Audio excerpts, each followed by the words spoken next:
Chapter 4 features the murder of Sir Danvers Carew. It's told from the perspective of a maid who, sleepless one evening, is looking out of the window when she sees an encounter between two men, one older with white hair and a kind face, the other younger and shorter and more sinister looking. In the first quotation, they seem to have had some sort of argument.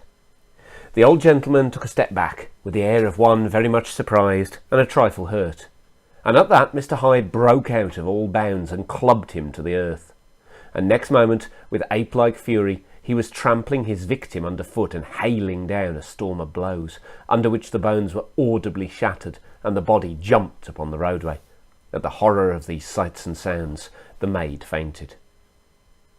It's important that Danvers Carew is seen as an innocent man, a respectable man. He's referred to as a gentleman throughout, as though he's someone respectable to whom bad things shouldn't happen. His age and his white hair keep being referenced to make him seem innocent and as though he doesn't deserve what Hyde does. Hyde, on the other hand, is seen again as animal-like, here an ape, and the suggestion picks up on Victorian ideas of evolution. Hyde almost seems like a devolved, primitive form of man.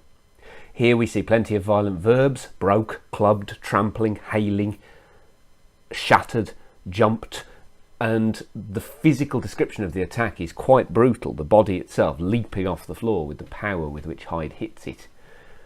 We also see a sense of how much Hyde is becoming out of control. The metaphor broke out of all bounds suggests that Hyde isn't trapped in what society expects him to do now. We don't know what he might do next.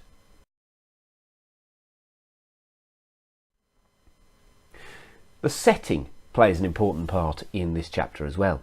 The dismal quarter of Soho, seen under these changing glimpses with its muddy ways and slatternly passengers and its lamps, which had never been extinguished or had been kindled afresh to combat this mournful re-invasion of darkness, seemed in the lawyer's eyes like a district of some city in a nightmare.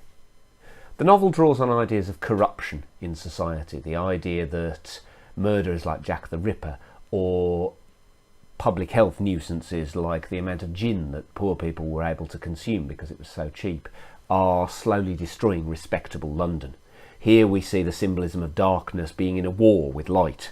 Re-invasion of darkness seems to suggest that evil is taking over the city, and it's winning. When the police arrive, we're introduced to a new character. This is Inspector Newcomen of Scotland Yard. A flash of odious joy appeared upon the woman's face. "Ah," said she, "is he in trouble? What has he done?"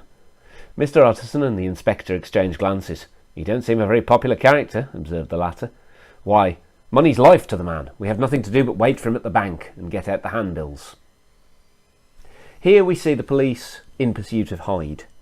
No one seems to like Hyde. His housekeeper immediately assumes he's in trouble when the police arrive at the door and immediately assumes he's done something wrong.